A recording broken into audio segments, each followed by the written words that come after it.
In eccellenza il Codroipo prova una mini fuga e domani si torna in campo subito per continuare questo campionato molto equilibrato. Ne parleremo ovviamente stasera, ritornando indietro quello che è successo in questo weekend, ma guardando avanti a domani, perché sì, bisogna guardare avanti.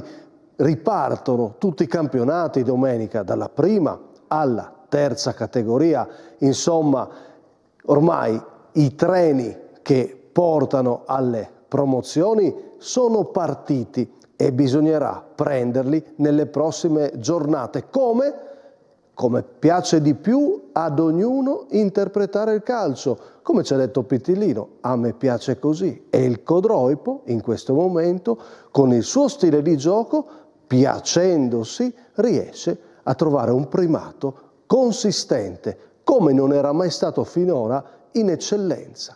Insomma, la stagione continua, è il momento di cambiare ritmo, di prendere quella velocità che porterà tutti, ognuno, a raggiungere i propri obiettivi. Sigla!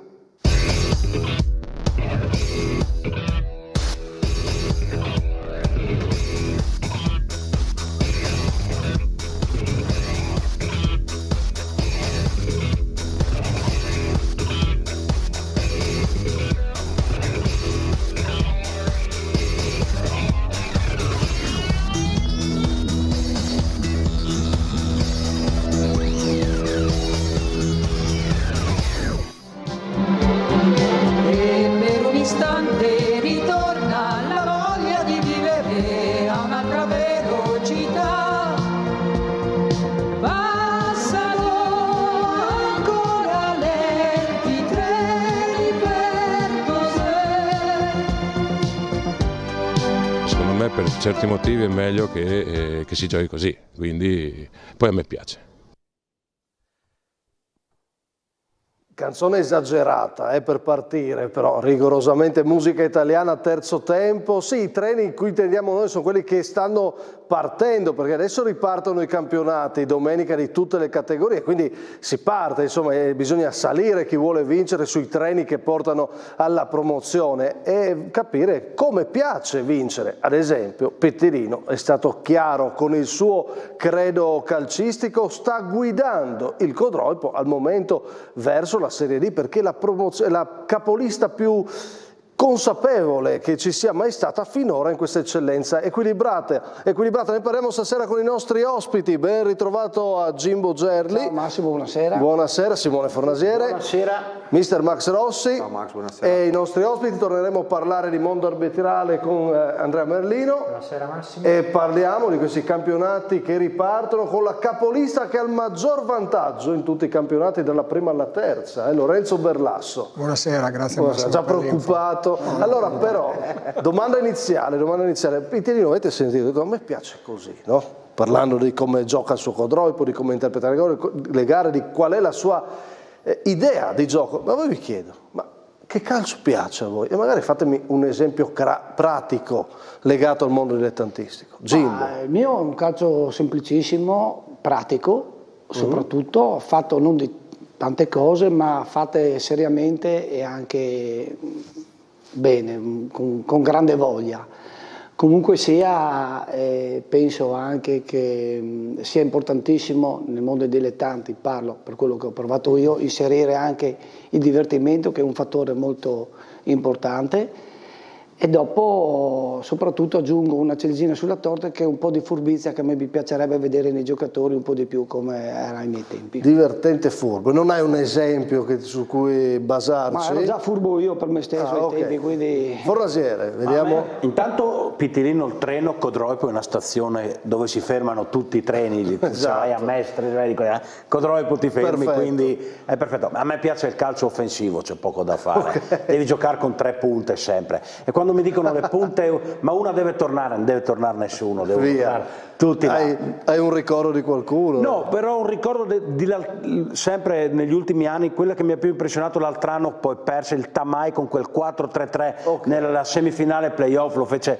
benissimo, poi perse, quindi Max? però offensivo. A me piace un calcio di qualità, nel senso qualità, intensità, dove il giocatore, come ha detto giusto Jimbo, soprattutto in queste categorie, ma a tutti i livelli si deve divertire, offensivo sicuramente, e che lasci comunque qualcosa al giocatore a fine anno. Insomma, al di là del divertimento, il giocatore a fine anno deve essere cresciuto, deve portarsi dietro qualcosa che rimane. Ok, visto che ti abbiamo visto e abbiamo capito che tipo di gioco fai, mi dici se c'è qualcuno, oltre i grandi esempi del calcio professionistico, se ti ha un po' ispirato, se c'è stato ispirato qualcosa? Tendenzialmente no, io sono un po' atipico, nel senso anche da giocatore non ho mai avuto un idolo, qualcuno al di là delle qualità che poteva avere Van Basten, che mi sono sempre rimaste impresse, però né come allenatore né come giocatore. Cerco di prendere quello che mi piace un po' da dove vedo che mi piace e metterci vicino le mie idee. Gli arbitri, che arbitro ti piace? No? Restiamo sul calcio. Quelli che sbagliano poco. Allora, del calcio ha sempre affascinato l'intelligenza, quello che era il numero 8 una volta, quello che correva poco ma faceva correre il pallone e la squadra, il cervello, quello è il fulcro di tutto, perché poi adesso è molto più agonistico, molto più si corre, ma quelli che sanno giocare al pallone sono sempre di meno. Gli arbitri, quelli bravi, sono quelli che sono intelligenti in campo, capiscono i contesti, capiscono i momenti di una partita, e quando si capisce dove si è e cosa bisogna fare si è già risolto tutto. Nessuno mi ha fatto un esempio citando qualcuno, devo dire. Vediamo il Berla. A riguardo, citando, non so, io posso dire che a me, non avendo avuto grandissime ancora soddisfazioni, a me piace un calcio che vince. Che non è sbagliato. Oddio, no, ognuno dopo i suoi parametri. Cioè io, perché alla fine è tutto bello, ma alla fine è bello il percorso, si dice sempre è importante il percorso. Secondo me restano i risultati, che piaccia o non piaccia, per cui io credo che un allenatore ai nostri livelli deve sapere, secondo me, leggere quello che ha e cercare di ottenere il massimo da quello che ha, migliorando sicuramente, ma mettendosi a disposizione della squadra che ha. Un allenatore così, io ho avuto un allenatore, Renzo Groppello, che si era calato nella dimensione, e lui ci ha insegnato a stare sempre in campo a Pozzone, Serie D. Siamo retrocessi. Allora, vi interessa la mia risposta? Andiamo avanti? No, ci interessa, poi se possiamo anche, ci interessa anche il calzino di Berlasso, uno arancione e uno verde, non so se la regia può inquadrare. È estroso, Berla. Mi ha promesso una puntata di quelle dipende da te, se fai le domande giuste. La prima non era. Eccolo qua, il calzino del Berla. Eccoli qua. La tua La mia, vi dico solo che a me piace quando vedi gruppo, a parte bisogna vincere, poco discutere, come ha detto lui, però gruppo, quelli che ti entusiasmano. Porto degli esempi negli ultimi anni che abbiamo raccontato. Io mi sono divertito molto col Monfalcone, sia il primo ma soprattutto il secondo Monfalcone, che vince al Boito, contento, gode, ha tanti giocatori di qualità e gruppo, e il San Luigi. San Luigi è stato bellissimo, dai, anche come gruppo. Cioè, tu stai parlando di un senso di appartenenza, che io nel mio calcio, un'altra cosa che avevo capito la domanda era sbagliata, nel senso che avevamo, adesso Max magari ha fatto, la fratellanza che c'era nello spogliatoio, che era proprio una cosa. Io ti dico un esempio velocissimo: quando io sono arrivato in eccellenza il primo anno, che avevo 23 anni, non mi salutava nessuno, e a Bernardo, a Miano, che stava qui, ma non mi saluta nessuno. Tu devi dimostrare di essere all'altezza prima di ricevere un saluto. Dopo ho avuto la fortuna di far serate con questi qua. Adesso è più difficile, siamo tutti più fluidi, invece una volta entrare in quel contesto era un'elite. L'intervista di stasera, uno dei passaggi che ha fatto parlando del calcio del passato, è stato proprio quello che hai detto tu, in altri termini, ma il concetto era questo. Annuncio l'intervista di stasera, chi resta con noi sarà Marco De Marchi, l'intervistato. Mi ha rotto il crociato Marco, grande amico, mi ha rotto il crociato. Ecco.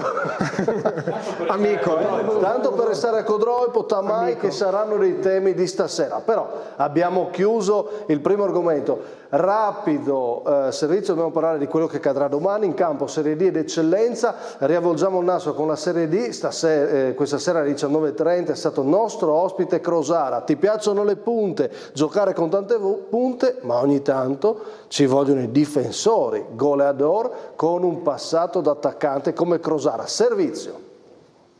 Noi abbiamo sicuramente l'obiettivo di arrivare ai playoff. Come squadra. Dopo le sconfitte con Villavalle, Campodarcego ritrova la vittoria il Cernise Muzzane contro il Montecchio e adesso torna a pensare ai playoff la squadra di Zironelli, perché domani con il Caravaggio e domenica con le Dolomiti è un'altra occasione per guardare più in alto. Forte anche dei gol di Crosara, il difensore con un passato da attaccante già al terzo centro, in rete insieme a Nicoloso invece al primo gol stagionale su rigore col Montecchio. Ho capito subito che poteva essere un anno con prospettiva, che comunque potevo segnare molti gol, perché a me piace comunque saltare bene di testa. Anche il fisico te lo permette. Il fisico sicuramente me lo permette, e poi c'ho anche il senso del gol, perché comunque ho fatto l'attaccante per 10 anni. Ho fatto l'attaccante fino all'Under 17. Ok. Poi un anno serviva di un difensore perché eravamo in emergenza, un po' di espulsi, un po' di infortunati. Sono andato a fare il difensore centrale, gli sono piaciuto al mister e da quel momento sono sempre stato lì. Ti ricordi chi era allenatore? Era Gianluca Rorato. Che ora allena lo Spal Cordovado. Domani in campo anche Brian Lignano e Chions, la squadra di Moras sfida Real Calepina per guardare ancora di più ad una salvezza tranquilla e lasciare indietro un'avversaria, mentre il Chions deve vincere col Porto Gruaro. Stavolta tocca a Marmorini dare il primo segnale della sua gestione, non c'è più tempo per aspettare.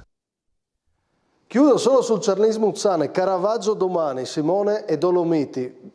L'obiettivo playoff dichiarato anche da Crosara passa da qua, sì. Anche se già un test è andato male, però adesso ce n'è un altro, c'è un'altra possibilità. Sì, il Caravaggio è un punto sotto, il Cernise Muzzane è equidistante, 7 dai playoff e 7 dai playout, anche se poi playout con la forbice, sest'ultimo con la forbice, parliamone. Però è lì equidistante. È chiaro che lo sapevamo però che il Ciarlince aveva all'inizio di campionato le gare un po' più, infatti anche all'andata ha trovato un po' più di difficoltà, sì. Poi è partito. Se riuscisse, già domani è un bel test, non ha mai vinto a Bergamo, è la quinta volta che ci va, domani è ultima al Ciarlince, non ha mai vinto, poi arriva la Dolomiti che è stata frenata proprio domenica dal Portogruaro, che arriva a Chions.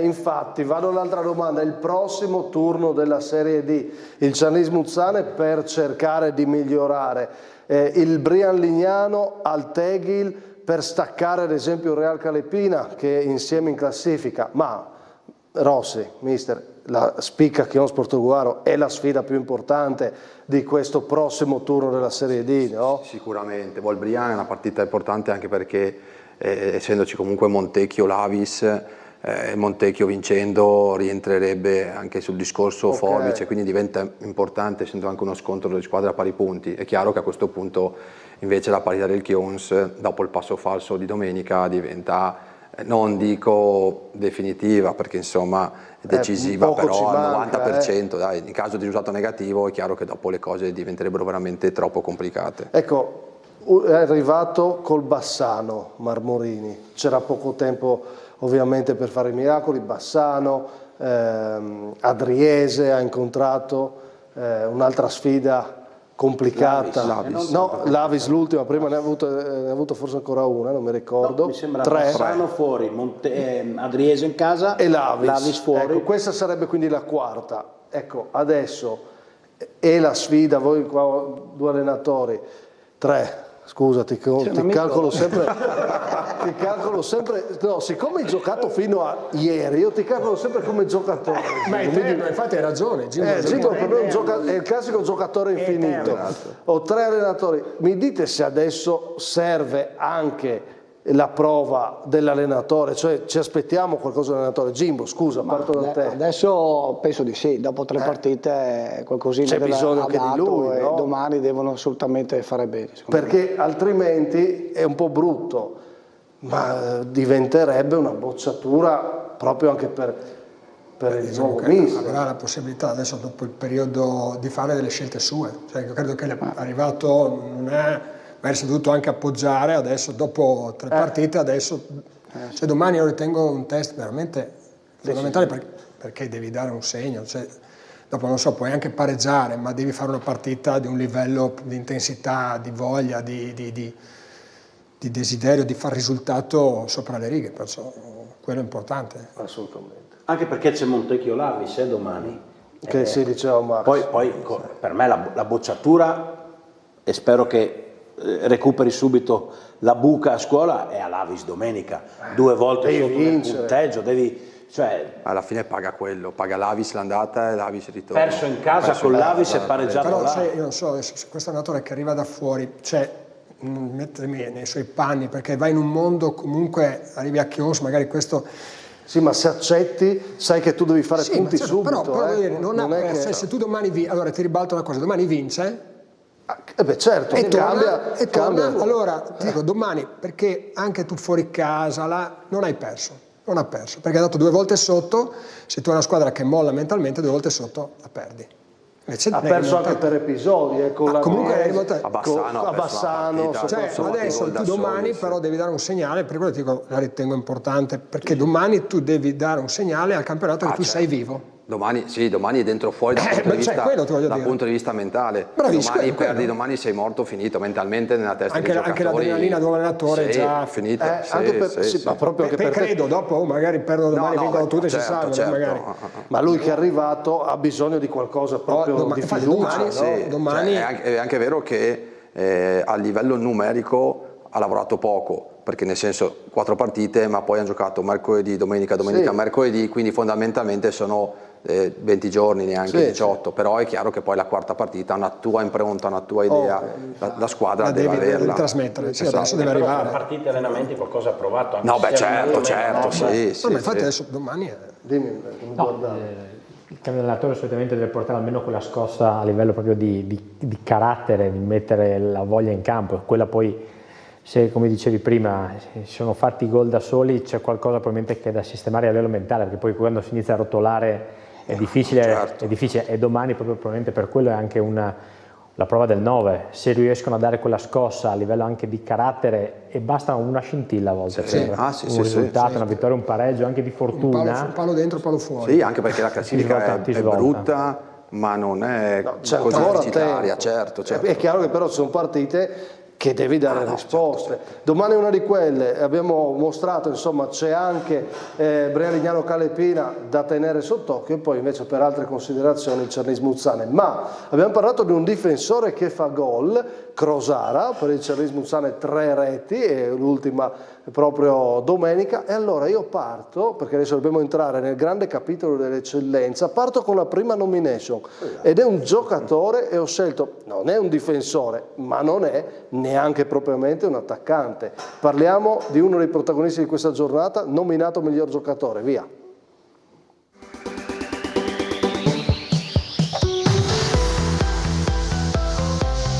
Quando il Fiume Veneto Bannia vince o fa bene, ci sono 2 nomi da ricordarsi. Uno è Alberti, che a 34 anni insegna calcio, come ha fatto Tamai. L'altro è Guizzo, che è diventato il capocannoniere della squadra di Muzzin. E se i neroverdi segnano poco, non è che in eccellenza brillino le punte. E allora ancora più merito a questo ragazzo che sa fare il terzino, la mezzala, il quarto di metà campo e soprattutto sa fare gol. 5 centri, uno decisivo a Casarsa. Chiude la partita a Fagaglia, doppietta a San Luigi e appunto in rete anche nella vittoria scaccia crisi di Tamai. Forse c'è anche un terzo nome, quello di Lazzaro, da fare nel Fiume, però insomma Guizzo, tu l'hai avuto, ma ho avuto il piacere di averlo a Cordovado, al di là del ragazzo, che è un ragazzo fantastico come persona, come tutto, poi come giocatore. E voi in regia avete detto quarto, mezzala, ma lui può fare veramente tutto, terzo, quinto, volendo lo butti anche, a parte che è super generoso, e poi soprattutto vede la porta, perché anche con me a Cordovado situazioni di palle native, di ripartenze, perché poi ha un gran passo, può giocare sia a destra che a sinistra, è un giocatore importante che secondo me 5-6 gol all'anno li fa quasi sempre, quest'anno già 5, manca ancora tutto il ritorno. Sì, ma soprattutto in una squadra che ha il problema del gol. Sì, nonostante 5 attaccanti importanti. Questo è 2-0, no? Sì. Sì, 5 attaccanti, Simone il Fiume Veneto Bannier, intanto aveva bisogno di fare punti. Sì, con questa classifica qua sì. Ha fatto punti e li ha fatti in un campo pesante contro una squadra che arriva da 5 vittorie. E questo è il Fiume, discontinuo. È capace di andare a vincere a Fagagna, di andare a vincere a Tamai e poi San Luigi. A San Luigi. Ha vinto 3 trasferte, non da poco. Vediamo domani sera col Maniago Vajont. È una bella... Deve stare attento, no? No, deve stare attento, però deve... voglio vedere perché... No, perché tu dici fai le grandi partite, magari poi mi cade con l'ultima. No? Poi dipende sempre, tu hai fatto 3 esempi di partite vinte contro 3 squadre che comunque prediligono giocare a calcio, San Luigi, Tamai e Fagagna, quindi magari sai... è più facile paradossalmente giocare meglio con squadre che giocano e ti lasciano giocare piuttosto che incontrare domani un Maniago quando hai la pressione totale che devi solo vincere perché altrimenti, cioè se vinci hai fatto il tuo, se non vinci sono punti pesanti. Io ho visto il Fiume a Fagagna, per me è una signora squadra. Mamma mia, a me è piaciuto tantissimo, fisicati, cioè struttura, qualità della rosa, profondità della rosa. Però si era perso. Allora io ti seguo, cioè da quanto tempo dite che l'eccellenza ha questa discontinuità? Perché torniamo a un discorso magari più profondo. Poi parliamo di una squadra persa di squadre che ha 28 o di punti. Strutture dove non avere la pressione di vincere magari ti porta a fare passione, perché se invece tu dici noi giochiamo per vincere in domenica, magari entri in un mood dove veramente sai, invece se va bene, dopo molli, trovi questa discontinuità che non, infatti tu hai detto bene all'inizio il Codroipo perché da quello che il Codroipo vuole vincere. Dopo ne parliamo. Jimbo, cosa mi dici di questa nomination? Sono d'accordissimo, perché sono d'accordo con tutto quello che avete detto voi, perché il Fiume ha fatto un grande colpo. Io non ci avrei mai scommesso a Tamai, comunque, tutto rispetto a Turco, mio amico di S, tutto lì, perché io l'ho visto anche all'Azzurro, il Fiume che lì ha fatto una buona partita, ha perso, ma non meritava di perdere, secondo me. Però dico anche grandi meriti, però anche il Tamai. Adesso arrivo prima mi dovete dire se è miglior giocatore tenete Guizzo o mi date un'alternativa. Via col gioco della nomination, Gerli. Dico Guizzo anche. Guizzo, Fornasiere. Cambio. Eccolo, è tornato Fornasiere. Il gol qui sul campo del San Luigi, ma per me il gol più pesante lo segnano proprio su quel campo domenica, lo segnano 2006 Trebez del Muggia in un derby con un Muggia che arrivava da un momento non facile, perso in casa con River Flaibano, va a San Luigi che ha l'opportunità, sapendo che il Fontana Fredda va al mezzo, di restare l'unica inseguitrice del Codroipo, e invece lui dopo 2-3 minuti il Guizzo, a proposito di Guizzo, il Guizzo giusto, e quindi io ti dico Filippo, mi sembra sia Filippo perché ne hanno 2 Trebez. È una bella nomination, come sai fare, ti do atto, argomenti sempre molto bene. Max? Poi devo tenere Samu per forza, sennò dopo come esco di qua. Era una bella segnalazione. Sì, ci sta. Soprattutto perché anche la classifica del Muggia, senza quella vittoria lì, poi iniziava a diventare più guardare dietro. Vittoria in un derby assolutamente che vale, ma teniamo Guizzo, me l'hanno passato in 2 e manteniamo comunque la nomination di Guizzo. Ecco, fatto questo gol a Tamai del 2-0, prima il gol di Barattin, un Fiume Veneto Bannier, ne abbiamo parlato anche domenica, lo ha detto Muzzin, si difende bene, fa giocare il Tamai, ha detto fin dove posso farlo giocare. L'ha vinta anche un po' tatticamente il Fiume Veneto Bannier, insomma questa partita a sentire le dichiarazioni di Muzzin, ma ci pone di nuovo l'argomento Tamai, no? Che non riesce a restare attaccato al Codroipo. Certo, veniva da 5 vittorie consecutive, ma in questo momento un passo falso fa rumore, visto l'andata come è stata.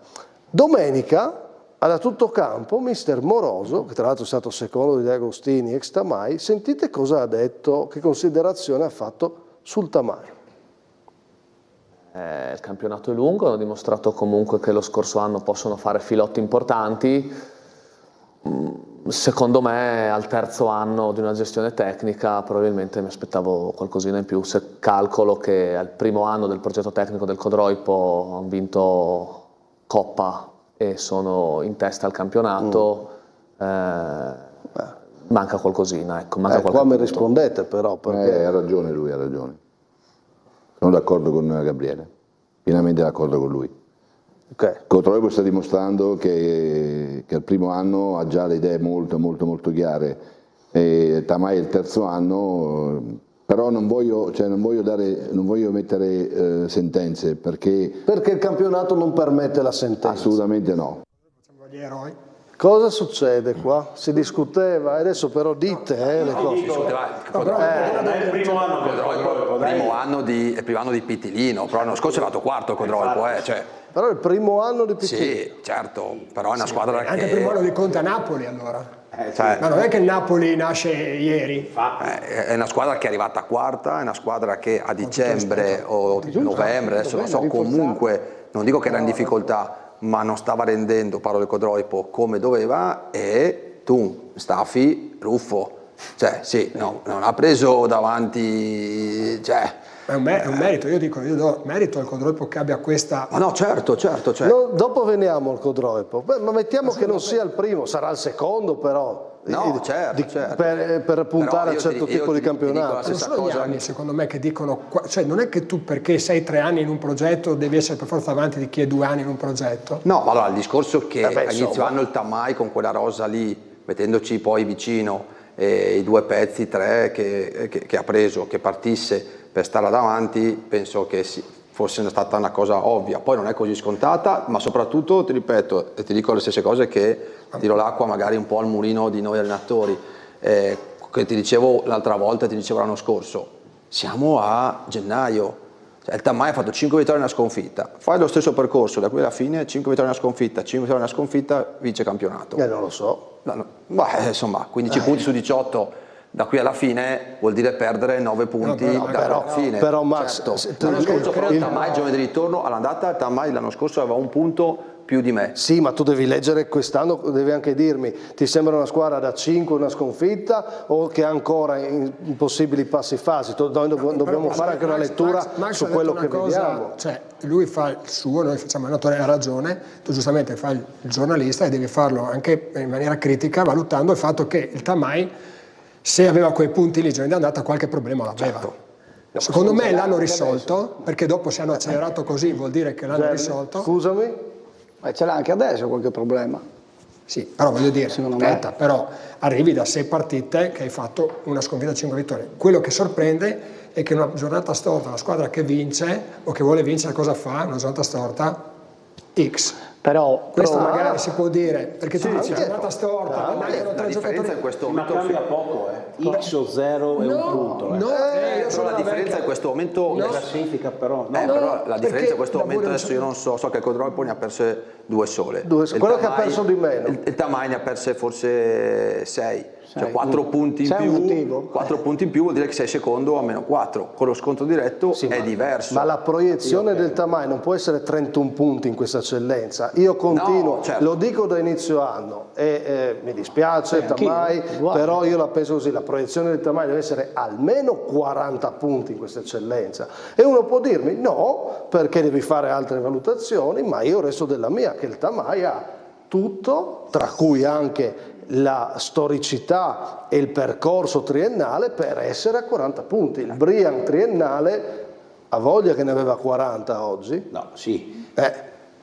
Concordo con te, siamo partiti al rientro dal servizio dicendo che il Codroipo non è al primo anno. Detto ciò, concordo anch'io che il Tamai ha una proiezione, deve avere una proiezione di più punti. Ma scusate, voi che seguite meglio l'eccellenza, cos'ha il Tamai allora secondo voi che non va? Cioè, posso io che seguo meno l'eccellenza perché... Questa è una domanda da giornalista, caro mio Bernardo. Sicuramente, secondo me... Cosa ha il Tamai che non va? Secondo me... Se non va, se seguite l'eccellenza, diciamo, perché la gente magari vuole anche capire. Sicuramente la differenza è probabilmente anche a livello di progetto, nel senso il Codroipo è stato fin troppo chiaro nel dire che comunque vuole provare ad andare su, e l'ha dimostrato coi fatti. A novembre siamo lì, non stiamo rendendo, Staffi, Ruffo, via, per togliere ogni dubbio. Il Tamai ha perso, per me è un giocatore importantissimo per l'equilibrio che aveva trovato l'anno scorso, che è Morassutti, che si è autocrociato a inizio anno e ha detto: noi la squadra l'abbiamo fatta così, non andiamo a intervenire. Poi ha perso un giocatore fortissimo, secondo me uno tra i più forti della categoria, che è Carniello, a dicembre, che ha fatto la scelta di andare a Pordenone. Ma non devi perderlo. No, però poi il discorso è vero, puoi anche perderlo, però poi il segnale che tu vuoi dare al campionato magari in giro è: ok, va via Carniello, perdo Morassutti, si è percosato Morassutti, sai che Morassutti non ce l'hai fino al prossimo anno. Fare anche... il giorno dopo tu ce n'è un altro pronto, allora è un segnale, dici ok, ci siamo, vogliamo vincere. Quindi questo segnale non è stato dato. Probabilmente vuol dire che vogliono provarci, se viene bene, se no no. Il segnale del Codroipo invece secondo me è diverso: ci siamo, proviamo, vogliamo. Assolutamente. Sì, ma in 3 anni io discuto con l'allenatore, ragazzi, se no... Ma io si discute in ogni situazione l'allenatore. No, certo, è ovvio. Tu sai che io all'inizio, prima all'inizio delle trasmissioni, avevo proiettato la mia piccola classifica, Tamai, così e colà.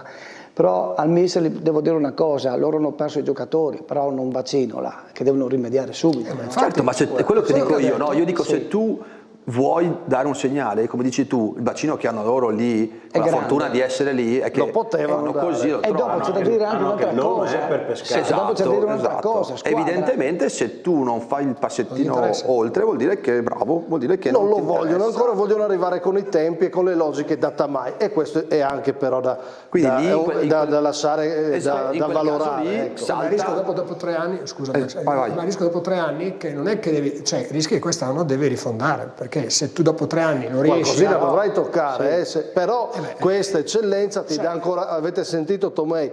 Aspettiamo, niente sentenze, perché qua non ti permette la sentenza. L'arbitro come metterebbe? Cosa fischierebbe qua? Ti interrompo una cosa, Massimo, ha ragione mister Pitilino, loro squadra concreta, non prende gol, Tamai prende gol. Sì, ma infatti, allora io ci ho giocato contro, tutte e due sono 2 squadre, anche se noi, per dirti, col Codroipo, a detta anche di Fabio, abbiamo fatto probabilmente la miglior partita del campionato, però vabbè, traversa linea, ha sbagliato, però per dirti il Tamai, e ritorniamo al discorso tuo iniziale, no? Com'è il calcio per voi? Il Tamai gioca, lascia 2 centrali dietro, uomo contro uomo, e attacca con 8 giocatori, quindi ho visto anche le immagini col fiume, crea e concede probabilmente. Fabio invece gioca con 3 dietro che non si muovono mai, 2 di davanti bloccati, concede pochissimo e niente. E però davanti questa è una bella cosa 6 attaccanti che sfoglia la margherita, e una volta Tofolini, una volta Ruffo, una volta Staffi, una volta Cassin, una volta l'altro, ti diciamo una partita. Quest'anno sì, infatti tu non ti sei sbilanciato tanto. Cosa il Tamai, poi arrivo dall'arbitro? Ma perché sono stati bravi, ti dico che per me mancano, l'ho già detto una volta, mancano i gol di Zorzetto. L'altro anno ne ha fatti 22, quest'anno 6, il capocannoniere 9. Per me gli è mancata la prima punta quest'anno. È vero che quello che succede in campo, ma i segnali a volte di quello che succede fuori dal campo, il rimpiazzo dei giocatori, sono emblematici di un qualcosa che, un obiettivo che non si vuole o non si può in questo momento ottenere, che è legittimo, perché ognuno poi fa giustamente i conti, però bisogna fare i conti con le aspettative della gente, di chi segue il calcio, che crede o credeva che fosse l'armata invincibile. Poi l'armata invincibile magari no, la grande favorita, però la grande favorita. Si sapeva che non era il Brian o il Chios degli ultimi 2 anni. Scusate, ma per chiudere, Moroso che dichiara: dal Tamai mi aspettavo di più. Siete d'accordo? Sì o no? Lui ha espresso un suo pensiero che è rispettabilissimo. Ma sei d'accordo o no? Ma io dico, quello che sì, prima di sentire parlare come avete parlato, cioè quando tu hai queste dinamiche che perdi giocatori importanti, non impiazzi, probabilmente è un anno che ti salta la catena spesso, e quando salta la catena non è facile. D'accordo sì, però in termini meno catastrofici, nel senso mi aspettavo un Tamai con 5 punti in più che fosse lì vicino al Codroipo. Concordo con Max. Anch'io. Comunque anch'io.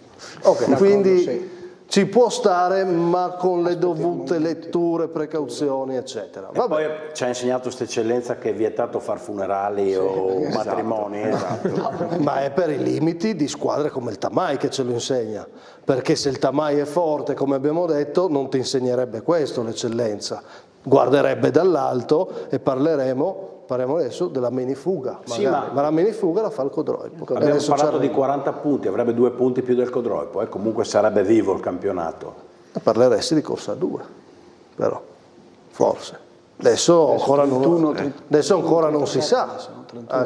Intanto però, minifuga del Codroipo, ne parliamo con questo servizio per andare anche a spiegare un po' questo gennaio del Codroipo, che è stato perfetto dalla Coppa alle vittorie in campionato, e vediamo domani la prova a Muggia in trasferta infrasettimanale. Non poteva capitare peggio, ma intanto riepiloghiamo tutto. C'è a chi piace il calcio del possesso palla e poi portarla con calma, io preferisco un calcio verticale, e da vecchio difensore mi ricordo che quando prendevo gol stavo male, quindi io se non prendo gol sono contento. Secondo me per certi motivi è meglio che si giochi così, quindi poi a me piace. Però mi piace questo Codroipo al mister, piace perché risponde alla sua idea di calcio, e piaccia o meno, quando un'idea è condivisa, funziona. La forza di questa capolista si è vista a gennaio. Dopo aver superato la crisi di metà andata, ha ritrovato certezze tramite il lavoro e la Coppa. Una rosa lunga, dove tutti hanno saputo sfruttare i tempi a loro concessi. Ah sì, i tempi del Codroipo sono davvero quelli giusti. Gol nei finali di gara, a inizio primo tempo o a inizio ripresa. Insomma, quando serve per indirizzare o decidere le partite. Ci sono i gol di Bertoli o Toffolini, o domenica Msatfi, e quando serve anche una bella punizione di Tonizzo per regalare qualche giocata d'autore. Ma soprattutto c'è l'equilibrio e una fase difensiva importante, la migliore dell'eccellenza, con il custode Moretti in caso di necessità. In campo la squadra gira, ma anche la società fuori. La figura di Luciano Facchini fa da guida, lasciando crescere un giovane presidente come Marco Nardini, che lavora in sinergia con il DS Stefano Fabbro. E poi c'è Fabio Pittilino, che ha totale fiducia, perché sa comandare in campo e sa dialogare fuori con una società che vuole crescere con unità di intenti. In questo momento nessuno emerge e per questo tutti emergono. Così il Codroipo si piace e vince.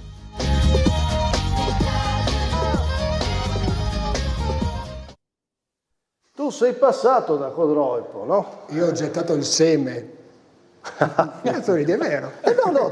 No, ridevo per come l'hai detto. Perché è la verità, perché io sono andato in prima categoria in un momento credo difficile per loro e ho sempre creduto che quella piazza si potesse accendere, perché nel percorso che ho fatto io, che ho fatto 2 anni, secondo me sono arrivate anche le persone che hanno potuto dare slancio a questo progetto, prima fra tutti Luciano Facchini ovviamente, però slancio. Io ho avuto la fortuna, dopo ci ho litigato perché insomma non è facile. Con chi non hai litigato tu? Vabbè, vero, scusa, questa è una premessa che volevo dire in casa. Con te sempre, perché sei insopportabile proprio. Ecco. Ma voglio dire, no, onestamente io ho avuto veramente il piacere di lavorare lì, perché si vedeva che aveva una potenzialità quella piazza, e ha secondo me una potenzialità di persone, di piazza, di impianti. Cioè, adesso tu hai detto giustamente il nome di Luciano Facchini e siamo totalmente secondo me, e lui, però dopo c'è una piramide. Però ok, visto come è cresciuto il presidente. Sì, ma allora mi permetti, però intanto il papà del presidente che è sindaco, ai tempi che io c'erano in sinergia Luciano e Guido. Esatto. Avere 2 personaggi così, ma infatti dico, io metto Luciano perché secondo me dopo c'è Guido, dopo adesso è arrivato Marco Nardini, ma c'era anche Paolo Sambucco, adesso non so ancora, che ha fatto tanti anni. Cioè, avere una piazza che ha questi dirigenti anche giovani, che hanno l'entusiasmo, per l'entusiasmo anche di mettere risorse, è la base per costruire qualcosa di vincente. È quello che dicevamo prima, no? Che diceva anche, cioè, ufficialmente è un progetto che dici sembra sia nato quest'anno, Però come dici tu invece è quello che manca a tante società, è un progetto Luciano lungo, è un vincente, nato un po' alla volta, e quando c'ero io mettendo delle basi. Io ti dico, noi avevamo fatto il progetto in 3 anni, salvezza, playoff e promozione. Noi abbiamo perso il secondo anno i playoff in prima categoria sbagliando un rigore supplementari, dopo vabbè, io sono andato via e comunque il progetto è andato avanti ancora di più, hanno vinto in prima, hanno vinto, dopo sono andati su, Pitino è arrivato in promozione, sono andati su in promozione, cioè è un ambiente in questo momento vincente per una serie di motivi economici, organizzativi. Però aggiungiamo che in questo ambiente vincente Pittilino ci sa stare con la fiducia della società e tutti stanno remando per un obiettivo. Ho detto nel servizio, nessuno emerge, stanno emergendo tutti. Fabio ha dimostrato di saperlo fare, l'ha fatto, insomma, ha fatto a Gemona. Però Fabio è anche criticato per il suo gioco, viene detto non piace, è difensivo. È soggettivo. Esatto, è soggettivo. Sì, però i risultati parlano per lui, non solo appunto. Allora venite da me che nel calcio, il calcio bello qual è? Qual è il calcio bello? Quello che vince. Quello che vince, ragazzi. Secondo me adesso può piacere o non piacere il calcio di però qua abbiamo in studio degli opposti. Max, tu hai un calcio totalmente diverso. La mia idea è completamente opposta a quella di Fabio, ma è come tutte le cose, è giusta la mia se vinco, è giusta la sua per me è perfetto. se vince. Poi non è detto che lui giocando a calcio non vinca lo stesso, perché comunque le squadre sono di qualità, ma giustamente lui dice perché devo snaturarmi quando questo calcio qua mi ha sempre dato risultati. E glieli sta dando. E glieli sta dando ancora. Ha toppato solo l'anno scorso Pittilino. Alla Variano? Sì. In pratica sì. Cos'è questo silenzio? No, sì, è vero. Silenzio assenso. È vero, è vero. Sì, però si può dire, anche, no? Certo, insomma, è anche vero che con un calcio così devi sempre poi, come tutte le cose, vedere che interpreti dai. Adesso io non mi ricordo la squadra dell'anno scorso della Variano e tutto, però sì, però per un calcio come dice lui, no? A me piace andare subito in verticale, non me ne frega niente del giro palla, possesso, queste cose qua, se davanti hai gli interpreti giusti, bene, una sinergia fra alcuni dirigenti e Fabio che ha creato questa chimica e dopo tutto il resto ha seguito, perché è normale quando c'è in qualsiasi secondo me tipo di calcio di società, se c'è una sinergia forte fra società e allenatore, il nostro ruolo ha sempre più forza rispetto che, senza fare esempi, quando l'allenatore non è in sintonia, perché puoi anche avere un più o meno risultati, ma c'è sempre una problematica. Se un giocatore che tu non fai giocare si va a lamentare in società, sai, dice, senti, non rompere le scatole, vedi pedalare, andare, se invece una società lo ascolta, si crea una crepa, secondo me. Se tu hai una società forte... Lui ha anche giocatori giusti per il suo tipo di gioco. Perché probabilmente lui ha chiesto comunque il mercato del Codroipo di quest'anno è un mercato di Fabio, cioè non è un mercato della società, è un mercato di Fabio. Ha preso tutti i giocatori che lui voleva, che aveva già avuto, che sapeva cosa potevano dargli, che sapevano cosa lui poteva dare a loro, e quindi alla fine poi i risultati si vedono. Tantissimi, perché il gruppo era quello dell'anno scorso. Sì, però comunque Nastri, Bertoli, Staffi, Ruffo, Zanolla, Nastri dici poco. Anche se scusa. Sì, Nastri, scusa. Ma poi sono cresciuti anche altri giocatori. No, certo, sì. Ma Luciano Facchini l'ha detto quella sera qui dopo la Coppa, è che Pittilino non è una scelta casuale, lui l'ha voluto proprio, ha voluto il ritorno di Pittilino, è stato mirato proprio perché memore di quell'anno di promozione che arrivarono secondi, poi persero addirittura la finale playoff col Primorie e poi furono ripescati, va bene. Se prendi Fabio lo prendi perché vuoi Fabio, perché hai un progetto con Fabio, esatto. Comunque c'è una prima minifuga, abbiamo detto, occhio però, settembre non è solo il mese, settembre, gennaio mi piacerebbe, mi piacerebbe giugno. No dai, settembre no, che vorrebbe dire andare verso un freddo, almeno adesso stiamo andando. Allora, gennaio è anche il mese del tolmezzo, fatto bene, e a proposito di difesa. No? Il Codroipo difende bene, il Tolmezzo è riuscito a non prendere gol col Fontana Fredda, c'è stata anche un po' di fortuna, è un grande persello, sentiamolo. Bene, per il quarto risultato positivo e sì, noi stiamo facendo comunque un gran lavoro, stiamo continuando a a fare punti e quindi sta andando bene così. Finalmente è svoltata anche un po' di fortuna che era mancata nelle primissime giornate, un campionato comunque che si dimostra ancora sempre di più avvincente, è importante continuare a mettere fine in cascina. Sì, sta girando adesso, sta girando bene, diciamo forse stiamo recuperando un po' di quello che avevamo lasciato da parte all'andata.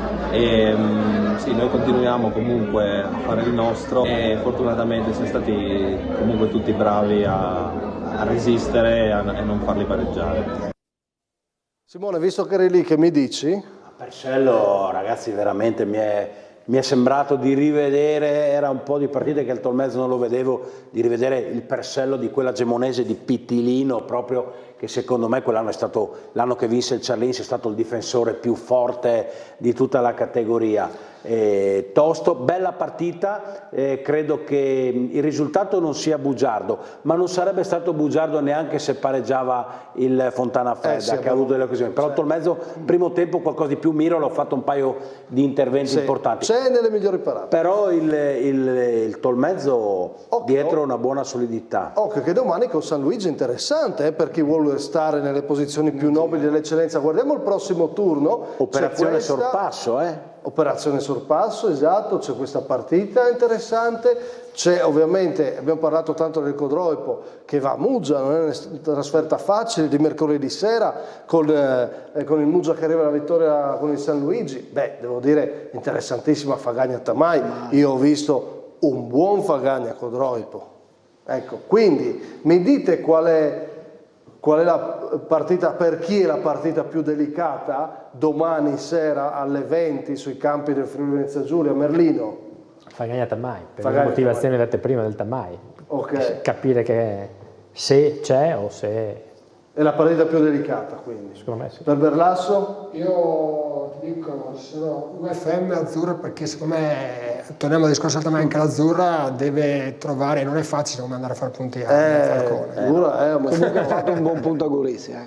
Ha fatto un buon punto a Gorizia, sì. Per te invece qual è la partita? Dico anch'io Fagagna Tamai, perché Tamai è quello che dico sempre, però il Fagagna io l'ho visto 4-5 volte quest'anno e gioca sempre bene, anche se per me ha qualche punto in meno per quello che fa.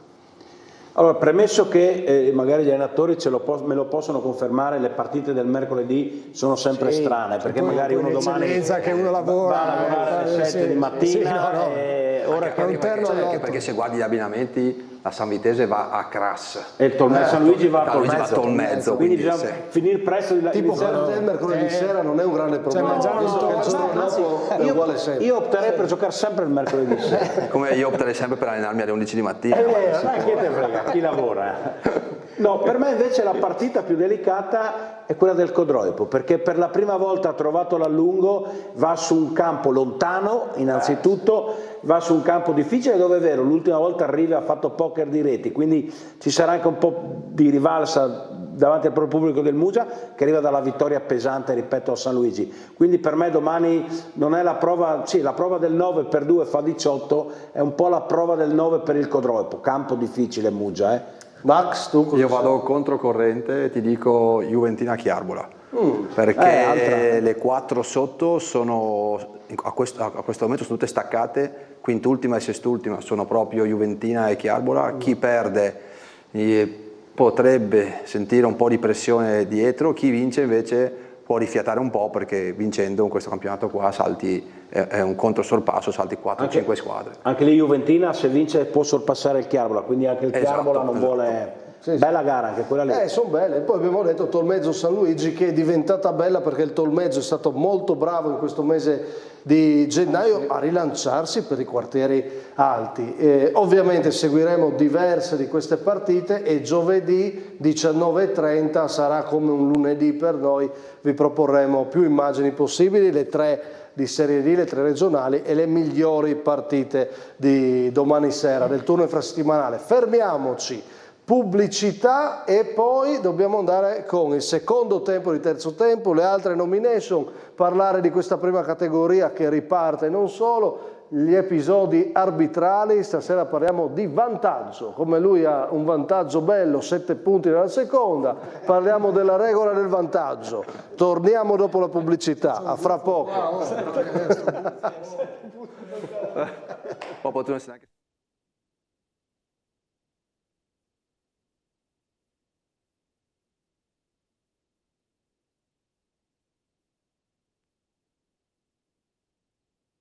All'attualità e ai nostri approfondimenti, ci sono davvero tanti temi anche in questa seconda parte, quindi restate con noi, poi c'è l'intervista, le nostre storie dei dilettanti, stasera Marco De Marchi, abbiamo parlato tanto di Codroipo, di Tamai e lui insomma ha a che fare con entrambi, lui di Codroipo, storico capitano del Tamai.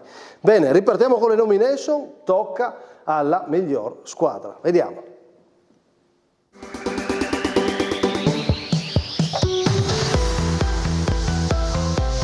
Che carattere questo Cordo che vince al 90° 3-2 contro il Trieste Victory Academy e dopo la flessione dell'andata riparte con 2 vittorie consecutive e dimostrandosi squadra attrezzata per restare in zona playoff e guardare al secondo posto.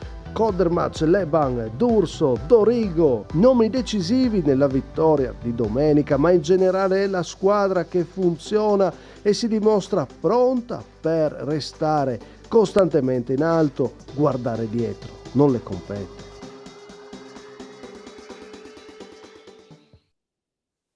E allora ai miei opinionisti chiedo se confermare questa nomination o proporre altro. Gerli. Ma guarda, io ti propongo un'altra che è Corva Gemonese. Sì, tutte e due? No, ti propongo un'altra, questa... La Gemonese. La Gemonese. La Gemonese. Corva Gemonese, ti spiegavo il perché. Sì. Perché fare 3 gol a Corva, che io l'ho vista a Cusignaco, è una cosa, tra virgolette, proprio di giornata. Squadra tosta, fisica e tutto. È Gemona che... In crescita, ha fatto bene che col Pordenone la Gemonese. Sì, esattamente. Però bisogna dire che il Corva è...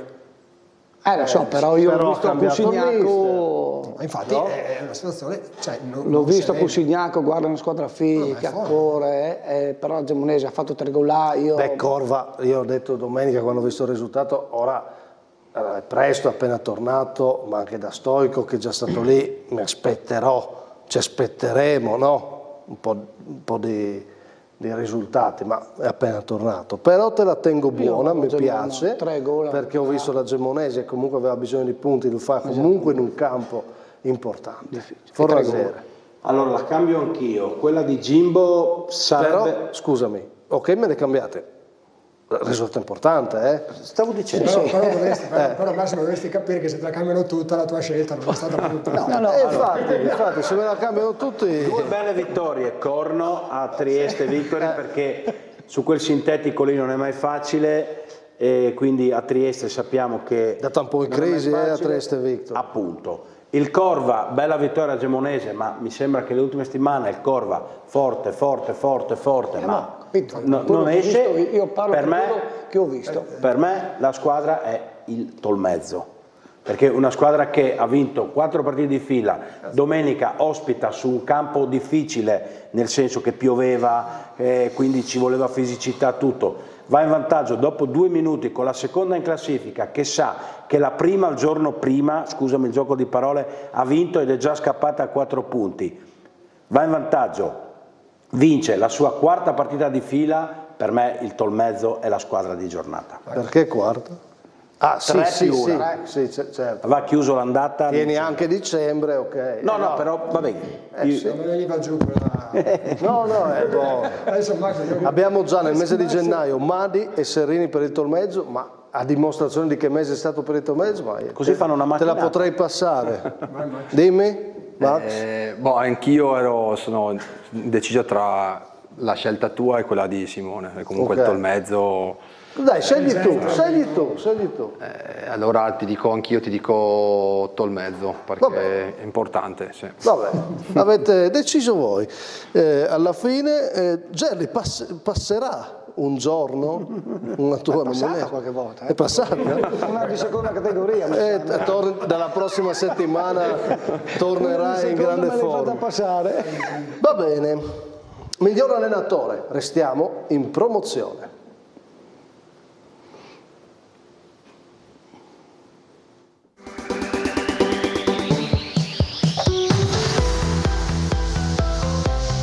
Dopo aver chiuso l'andata vincendo con il Corno 2-0, riparte con 4 punti in 2 giornate, pareggio col Sistiana e vittoria 2-0 in trasferta con l'Union 91. Il Fiumicello è quarto e non è mai stato coinvolto in zone pericolose.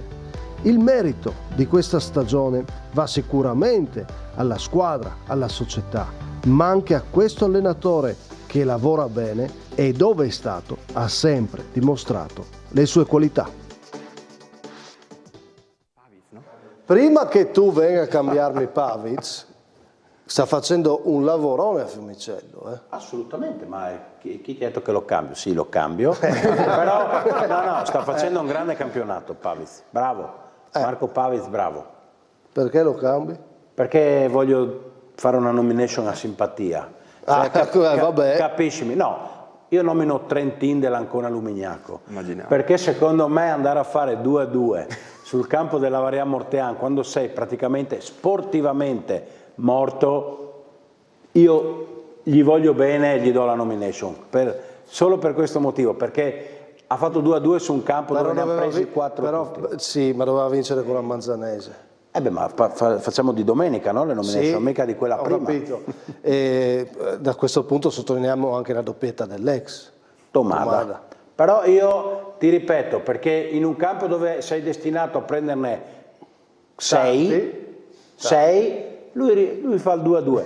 Retrocederà, però l'Ancona Lumignaco all'andata, eravamo insieme a vederla, c'era Birtic, ha perso solo 1-0 con la Varian Mortean, al ritorno l'ha fermata e fino a questo momento l'hanno fermata in 2 la Varian Mortean. Retrocederà, però ha fatto 2-2. Quindi io dico, Gerry, cosa facciamo? Trentin. No, guarda, volevo cambiare, ma ti do ragione su Paolo. No, sai perché? Perché io non l'ho mai visto a Fiumicello e ha sentito dire gioca bene. Ho parlato con Fabris dell'Union. È vero. E lasciamo stare, magari adesso un momento sono un po' in difficoltà. Sì, ma occhio che l'Union ha ripreso certezza, ha finito l'andata, le ultime 8 partite l'Union ha ripreso, però è tornata in categoria. Ha giocato molto bene. Max? No, io ti passo Marco perché comunque ho anche il piacere di conoscerlo, di confrontarmi con lui quando io ero a San Vitese, quindi tanti anni fa, e sta facendo un lavorone quindi a passa. Fiumicello. Sì. Ah sì, no, guarda che ti abbiamo nominato anche te, che poi non ti sei presentato al nuovo Era un allenamento. ho capito io, però ti abbiamo nominato. Grazie, vi ringrazio, anzi approfitto allora, vi ringrazio. Tutti eravate d'accordo? Tutti. Pavic, miglior allenatore, passa la nomination e adesso devo parlarvi, resto in promozione, di un non va, il non va di questa settimana. Servizio. Prova la gran botta! Non va. La Cormonese a 12 punti e sconfitta dalla San Giorgina conferma la sua stagione negativa. Non è tanto la sconfitta, ma come arriva con 3 rossi, 2 giocatori e l'allenatore. Mister Vosca viene allontanato nell'intervallo, negli spogliatoi.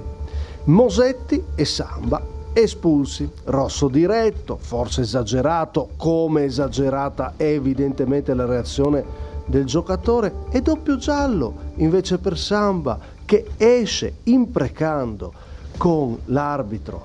Non riportiamo cosa dice, ma sicuramente lo riporterà l'arbitro nel referto e una stagione già difficile può venire compromessa dalle squalifiche. E sì, tra l'altro Vosca non è più allenatore della Cormonese, era già uscito di Senaperone, adesso Vosca, insomma, proprio stagione confusa, piena di problematiche. Queste scene sono emblematiche di un non va, no? Secondo me è un periodo molto delicato a Cormons. Peroni lavora con me anche in Daniele, mi aveva già raccontato quando lui ha dato le dimissioni che era un ambiente un po' particolare, è diventato, se lo dice lui che è anche del posto, è grande amico del presidente Scoccai, quindi veramente c'è qualcosa che non funziona. E dopo Mirko ha deciso anche lui di tentare la via di allenatore a Cormons, però Sì, secondo me è entrato in un ambiente un po' delicato. Aveva fatto un buon pareggio col Trieste Victory la scorsa settimana. Però sono andati via anche 2 o 3 giocatori. Sono emblematiche della situazione, che non sono espulsioni, che ne so, fallo da ultimo uomo. Questo fallo qua, insomma, dalle immagini si capisce poco, ma se effettivamente prende la caviglia, cioè è palese che va sull'uomo. Anche sopra la caviglia, per giocare il pallone zero. Esatto, quindi il nervosismo se vai anche a spingere. Esatto.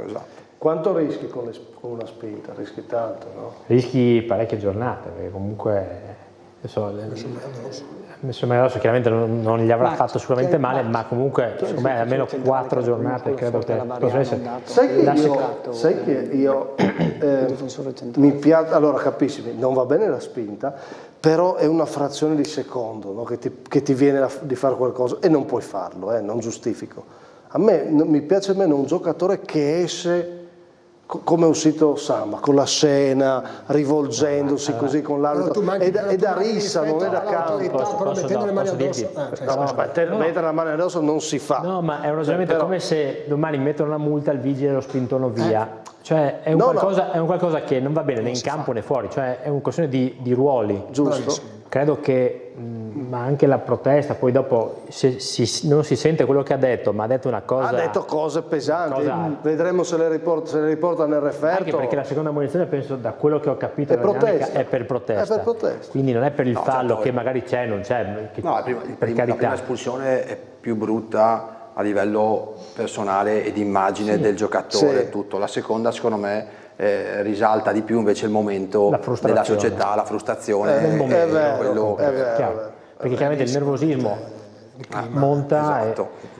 Poi ripeto, sono 2 situazioni. Nella prima era un'espulsione dove una giornata se la cavava e finiva lì. La seconda invece è qualcosa di forse ancora peggiore per la gestualità, per quello che ha detto, per tutto il momento. Ma scusa, ho visto squalifiche di 4 giornate in Serie D, magari il giudice sportivo non è lo stesso, quello Mutarcis del Bria, Zironelli per una espressione blasfema, 4 giornate, se questo non ne prende 9, secondo me non ma io dico almeno non ho le tabelle del giudice sportivo, poi dipende quello che ha scritto l'arbitro. Dipende se gli ha detto qualcosa anche, quindi non entro nel merito. Sicuramente sono 2 espulsioni comunque, ma non per il fallo, per quello che succede dopo in entrambe le situazioni, che denotano probabilmente un nervosismo a monte, della partita in sé. Cioè rischi di rovinare anche il tuo percorso, puoi anche retrocedere. Io parla uno che adesso puoi guardare felice quei tempi. Guarda che le cicatrici me le tengo sia fisiche sia perché fanno tutte esperienza, sono fortunato. Esatto. Però voglio dire, se c'è una cosa tu devi sempre avere un modo, perché bisogna saper vincere, bisogna saper perdere. Secondo me devi trasmettere l'ambiente, devi trasmettere cercare di portare a casa la barca in maniera dignitosa, perché dopo se no 2 giornate, 3 giornate uno, 2 giornate l'altro, tensioni, baruffe, si sfalda e dopo ricostruire anche l'anno dopo. Perché poi le paghi. Comunque partita molto delicata. Rischi di andare. Dimmi scusa. Partita molto delicata era quella lì, anche per la San Giorgina al merito. La San Giorgina si tiene viva, Tiene viva, sì. Poi questo è da rosso netto. Poi è da rosso netto. Cosa parliamo? Posso dire, cioè, da arbitro è un discorso, ma da allenatore, uno che sta andando sulla bandierina e tu gli fai un fallo del genere, l'allenatore cosa deve dire? Cioè, che cosa sei andato a fare? Un fallo del genere dice l'ore, bisogna saper vincere e saper perdere. Fosse stato al 90esimo, vinco 1-0. Io che dico dagli rosso. Al 90esimo 1-0, parte in contropiede, gli faccio fallo, anche perché qua non era l'intenzione di fargli male, era un fallo comunque con la volontà di fare un certo tipo di fallo. Sicuramente c'è qualcosa che non va lì dentro. Inutile come zona di campo, come certo. totalmente. C'è qualcosa, aveva detto Jim, probabilmente una situazione che arriva da dietro. Adesso magari brutto momento, crisi abbiamo detto. Parliamo di arbitro. O anche un altro non va, io se mi permette. Se scusa. ti interessa, se no. La San Vitese non ha mai vinto a gennaio. Sì, è vero, non ha mai vinto a gennaio, l'ho detto, è vero. Fa gran partita. L'ho creato. Vinto ma non vinci. No, aspetta. Qual è il miglior calcio, Lore? Chi? Ragazzi, Chi? perché dopo Io te l'avrei detto, no. se fra 2 mesi però lui non vince, Certo, io ti avrei detto non va se continuavamo la fase. Tu stai incensando giustamente, è giusto il Codroipo e tutto, no, è la verità, però Anche il Teore. il Teore non abbiamo parlato, va anche bene. Adesso arrivo. 7 punti. Ragazzi, qua. Però voglio dire, il Tamai la Coppa poteva vincerla.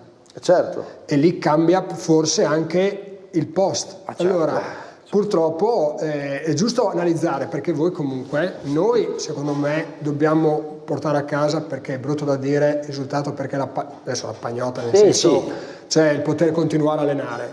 Voi invece secondo me dovete analizzare tutto, non solo la simpatia o l'antipatia, secondo me, perché il vostro mestiere ha un valore anche di infatti lo sforzo che facciamo secondo qua me è questo. quello che si può fare anche, come avete fatto oggi, parlare anche proprio a livello, ha parlato Max, e secondo me è veramente parlare in maniera più cioè come state costruttiva, facendo. sono io che parlo per antipatia e simpatia, Massimo, anche distruttiva. Perché se la San Vitesse ha fatto 0 punti in 4 partite ed No, 0 punti, ma ne ha fatti 2. Scusami, adesso non lo so, io non voglio... Devi dirlo. Comunque non togliere tempo, che sennò poi non parlo di Teore, tu sei qua per il Teore. Però prima, alla scoperta del mondo arbitrale, parliamo di regola del vantaggio. Perché? Già qui... Come al telefono? No, attenzione. Il vantaggio è una parte della regola 12, fa le scorrettezze, quindi fa parte all'interno di quello. Quindi non esiste la regola, si applica il vantaggio, semplicemente quello. E già questo è un dato. Perché regola norma del vantaggio è un classico che si sente... applicato la norma. E quindi deve decidere se applicare o meno questa cosa, è sempre in mano all'arbitro questa decisione. Guarda questo episodio recentissimo, ne avevamo discusso, si è detto Casalza Codroipo, ma era fuori gioco. Scusa se ti tiro in ballo un episodio recente, ma voglio solo dire, noi lo abbiamo letto, abbiamo detto attenzione, comunque tanto non era fuori gioco, infatti che ci sia o meno fuori gioco, e bisogna aspettare un po' per fischiare. Allora, raccontaci un po' come si interpreta il vantaggio. Allora, partiamo da un assunto che spesso ci si nasconde, noi arbitri, dietro il vantaggio quando non si fischiano certe cose. In un campionato penso che un arbitro, se ha la fortuna di dare 5 vantaggi, che siano realmente un vantaggio per la squadra che subisce il fallo, è tanto. Quindi a volte ci sono dei vantaggi che non lo sono, diventano un vantaggio per la squadra difendente a volte rispetto che a questo. Io parlo nel caso specifico, bisogna avere la fortuna e la bravura di non avere una visione fissa su un posto, ma essere più larghi e più periferici possibili. Domanda, il protocollo, visto che comunque questo è questo ma anche a me è successo quest'anno un paio di volte clamorose, il protocollo cosa dice? Cioè, nel senso, il mio pensiero da allenatore, da ignorante dal punto di vista arbitrale, e io da giocatore e da allenatore dico, ma cioè perché deve fischiare nell'immediatezà, anche se passa un secondo e fischia dopo? Allora, in quel secondo lì, come dici tu, riesce ad avere la visuale completa a 180 gradi, che magari non è semplice su un momento. Il protocollo dice fischio subito oppure... Allora, ci sono delle casistiche di fallo, vedi l'espulsione dove prima fischio e prima interrompo magari anche potenziali problematiche dopo, la rissa, la zuffa, cosa. Bisogna avere la tranquillità nell'aspettare, bisogna avere la coscienza del calcio, di come si gioca al calcio, di dove può svilupparsi, dove va il pallone. È successo in Serie A l'anno scorso, 2 anni fa, il Milan. in Serie A dopo tanti anni che un arbitro capita, purtroppo si è così concentrati sul fallo, magari nel vedere, nel voler beccare il momento, che si perde tutto il resto. Infatti lui non gira neanche la testa. Ma lui è concentrato su quel momento, perché quello è il suo focus in quel momento. Ti anticipo la domanda di Max, errore o no? Non gliel'avrei fatta. Allora, io parlo in generale, non è un errore che ti penalizza, ma potrebbe essere qualcosa che ti avvantaggia se lo dai. Cioè non è ho perso un calcio di rigore, un'espulsione, è un qualcosa che ti avrebbe accresciuto la prestazione, ti avrebbe migliorato la prestazione piuttosto che... Allora bisognerebbe spiegare le motivazioni all'arbitro, è quello nel colloquio, l'osservatore o chi sarà il suo argonauta che dice guarda, Se tu fossi stato più spostato, più largo, avessi aspettato un attimo, avessi avuto la pazienza, non concentrarti solo su quello, ma guarda che c'è anche altro, allora sì.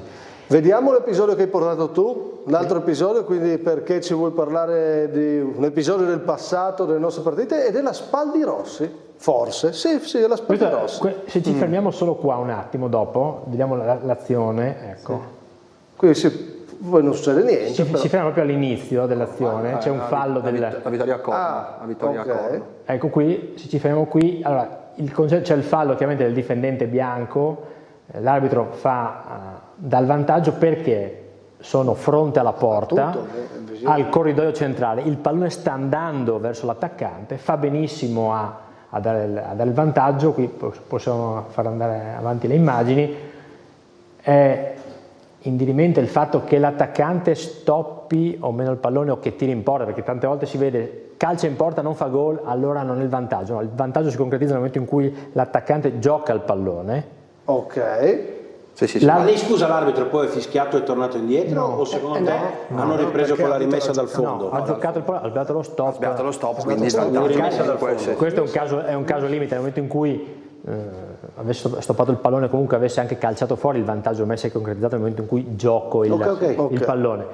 Qua c'è un'altra cosa l'arbitro bravo è quello che si ricorda, è concentrato, si ricorda chi ha fatto il fallo, perché qua immagino che c'è un'entrata, c'è il giallo esattamente, quindi anche perché nel caso fosse stato un intervento da espulsione, quindi una condotta violenta piuttosto che un grave fallo di gioco, non c'è il vantaggio, non si deve dare il vantaggio mai, a meno che uno non stia segnando in porta, quindi deve essere subito sanzionato con l'espulsione il giocatore. Solo in caso di rosso, quindi. Solo in caso di rosso, oppure doppia ammonizione, il giocatore è già ammonito, fallo da seconda ammonizione. Un'altra cosa sul vantaggio che capita spesso sui campi è quello della trattenuta. Sì. Trattenuta che inizia fuori area, l'attaccante va, trattenuta ancora dentro l'area, cade dentro l'area e calcio di rigore, cioè non dove inizia ma dove si concretizza, dove finisce, perché ogni tanto si sente nelle tribune, è iniziato fuori. Le tribune bisogna lasciare guarda, tu si dice spesso una frase, no? Forse ha sbagliato l'arbitro, però ricordatevi quando sbaglia il giocatore. Guarda questo errore Spal Cordovado Torre. È l'emblema di questa frase per antonomasia. Guardate cosa succede, calcio di punizione e io potrei dirti che ha sbagliato l'arbitro o l'assistente a non vedere, eccolo che arriva, a non vedere che questo pallone è dentro, ma soprattutto ha sbagliato il giocatore. Sì, l'avevo visto. Era gol comunque. Era gol probabilmente. Però in questo caso qua è giusto che non ti diano gol. No, era lì che no. Di sinistra, di sforzo. È un metro dentro, ma è giusto che non te lo diano. Dai, ma però del genere. È questa, no? Quando si dice sbaglia l'arbitro, sbaglia il giocatore. Cioè tirava verso per dire gol, esulto, la butto signore. Secondo me è questo, ho visto il pallone entrare, ha detto esulto, che per me ha pensato quello, perché è possibile sbagliare qualcosa. Si vede a occhio nudo che il pallone dovrebbe essere entrato. L'assistente chiaramente in questo caso qui era sul fuorigioco, quindi sulla barriera, quindi spostato in prospettiva. Ora deve avere il 100% di guarda, c'erano anche anni fa. Ma una volta, Andrea, non succedeva che l'arbitro diceva vedo io il fuorigioco, tu vai sulla linea? Una volta, quando arbitravo io, una volta, tanti anni fa, così, l'assistente stava sulla linea di porta, però la casistica, la statistica dice che è più facile che sia un fuorigioco piuttosto che un gol. Va bene, allora, visto che di Spal Torre ne parliamo anche domani alle 19:30, conosciamo meglio la Spal Cordovado che sta lavorando molto con i giovani e cerca di tenere viva la sua annata in promozione con una difficoltà evidente a livello di classifica. Ne parleremo domani alle 19:30, rivedremo questa partita, le interviste, ma arriviamo a riassumere anche cosa è successo, appunto gli errori della Spal pesanti e le giocate di Furlanetto per mister Giordano. Sentite cosa dice, servizio. La Spal Cordovado di mister Rorato gioca bene ma non raccoglie punti, sconfitta 3-0 dal Torre. Una squadra che deve crescere soprattutto su certi episodi. ingenui. La partita si sblocca con Furlanetto che sì è bravo a concludere, ma il portiere Cover, che fino ad oggi aveva fatto molto bene, non è perfetto. Devo sicuramente impegnarmi molto di più, essere meno superficiale. Autocritica e voglia di crescere, così i giovani della Spal Cordovado affrontano questa promozione. Poi certo, gli episodi hanno pesato, soprattutto nell'occasione dell'1-1. L'incredibile punizione di Vivan con il pallone che sembrerebbe dentro, ma poi l'errore di Rinaldi sotto porta. Da non credere. Mai visto in vita mia, è stata una cosa a 30 cm dalla porta e tu arrivi e la butti sopra la traversa, è un'occasione incredibile, sbagliata. Quello sul tapping, non so come ha fatto a sbagliare, però mi sembrava Calloni ai tempi del Milan che Rivera gli metteva la palla sulla linea. Purtroppo da un ragazzo fantastico, perché Cristiano è uno di quelli che tira il gruppo, è uno di quelli che sono sempre presenti e non abita neanche vicino perché abita a Treviso, quindi prende il treno, studia, viene qui. Mi dispiace che sia capitato a lui, però lo abbiamo già rincuorato. Partirà a 1000 di nuovo da martedì. Deve ripartire questa Spal e fare punti domenica con la Cordenonese. Invece il Torre si gode Furlanetto, al di là del gol, assist illuminante di tacco per Avitabile, autore poi di una doppietta. Oggi ti abbiamo visto davvero in grande forma. Sì, dai, è stata una buona domenica, non solo a livello personale ma di tutta la squadra. Sapevamo che non era facile, siamo stati bravi a sbloccarla e poi insomma siamo andati un po' di conseguenza. Complimenti comunque anche a loro perché sono un'ottima squadra. La differenza insomma la fa Furlanetto, croce, delizia per mister Giordano. Ti ho fatto una battuta prima, se lo vuoi te lo vendo, perché è un giocatore di categoria superiore, solo che quando gioca così lo amo, quando poi comincia a fare il circo voglio di venderlo e Claudio dice ma teniamolo così com'è, allora lo tengo così com'è. Insomma è stata una partita con tanti risvolti, insomma anche con le interviste che ci hanno strappato un sorriso. Domani alle 19:30 riepiloghiamo tutto. Max Rossi tra l'altro quando abbiamo parlato tra le cose del passato hanno ricordato come uno dei punti più alti quella partita a Lignano tua con il Brian, no? Insomma che effetto fa vedere la Spal che sta lottando comunque con tanti giovani? Insomma era una prospettiva che mi aspettavo, visto insomma quello che si era sentito, che era successo. È un peccato perché insomma quello che avevano costruito, che poi noi siamo riusciti a portare in quei 2 anni lì, però era qualcosa di sta clamoroso. costruendo anche il presidente Russo.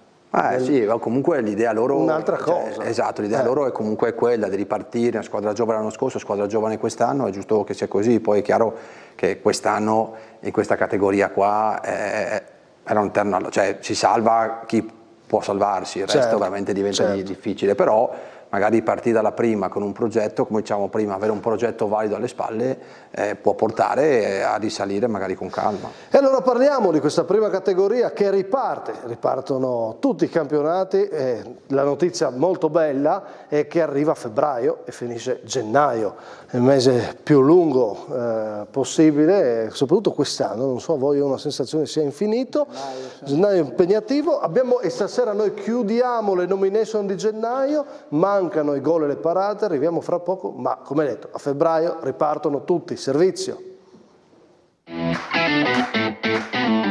Arriva febbraio e ripartono tutti i campionati dalla prima alla terza categoria. I 3 gironi di prima vedono Teor, Deportivo Junior e Centrosedia in testa. 3 situazioni diverse. Il Teor è la grande favorita con un +7 di vantaggio dalla seconda, l'Union Pasiano. La squadra di Berlasso ha confermato le aspettative. Ha chiuso con 5 vittorie consecutive e 13 gol fatti.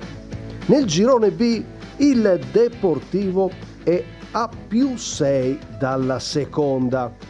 Ha chiuso con una vittoria nel recupero del 6 gennaio col Basiliano, ma aveva perso a fine anno di misura col Trevignano. E attenzione al Ragonia che spinge dietro, vera sorpresa. ha vinto in Coppa la 10ª partita consecutiva con questo gol di Molinaro, anche se in quella competizione non si è qualificato. Nel girone C comanda il centrosedia, 30 punti, subito dietro l'Opicina, 29. E domenica si riparte alla grande. Scontro diretto, Opicina, centrosedia. E a proposito di prima, parleremo di tutti a stretto giro, perché stasera c'è la girone A con Berlasso, poi venerdì giochiamo la schedina, analizziamo il prossimo turno con Todone, presidente del centrosedia, prossima settimana Marco Nardi del Deportivo, nostro ospite, quindi attenzione a tutti. Berlasso, allora ti dico che l'hai già capito, no? Che hai tante cose positive, tra cui questo vantaggio di 7 punti, sia la squadra che ha vantaggio superiore. Le squadre che hanno più punti invece in generale di quelle che ripartono con le categorie della prima e la terza, abbiamo il Villanova in terza B 43 punti e il Malisana poi attenzione 39 in terza C, con questa lotta bellissima con il Torviscosa. Senti, allora anche abbiamo parlato di Pittilino, anche tu un po' come Pittilino, no? non fai calcio champagne, ti criticano un po', no? Chi mi critica? Ho sentito dire. Ma perché mi criticano? Perché mi stimano. No, ma senti, tu sei un pragmatico.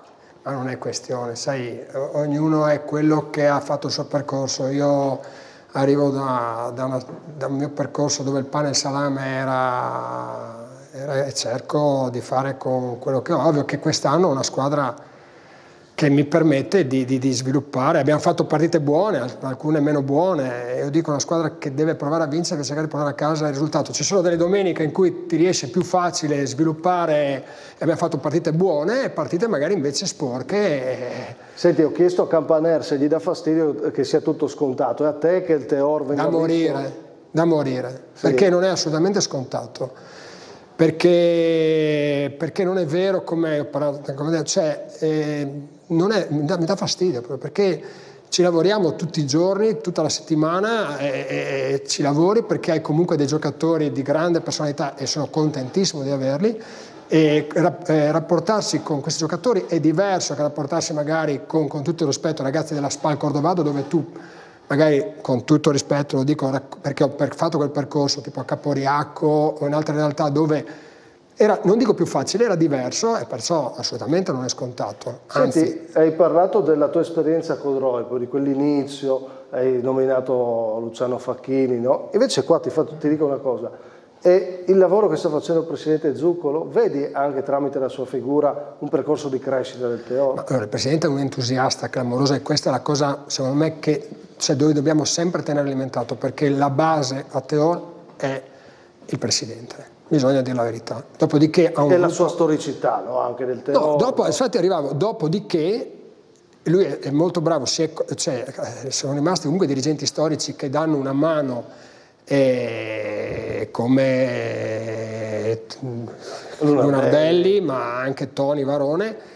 Però il Presidente è il motore di questa situazione e il suo entusiasmo, anche oggi a fare allenamento lui è presente e a me fa piacere. È ovvio che però anche questo percorso, come ho lavorato con Luciano, come adesso lavoro con il Presidente, porta a dover anche confrontarsi con delle situazioni dove non è sempre... Voi parlavate della storicità del Tamai, o della Sanvitese. Da dove arriva la storicità del Tamai e della Sanvitese? Vi faccio io una domanda. Da dove arriva?